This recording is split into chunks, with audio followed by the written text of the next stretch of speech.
பால் குடங்கள் தேன் குடங்கள் 100 வந்தது.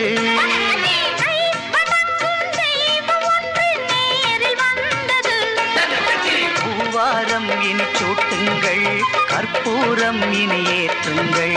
ஊரெல்லாம் களியாட்டங்கள், என்னென்ன இனி காட்டுங்கள். வீடுதோறும் மங்களம் இன்று வந்தது.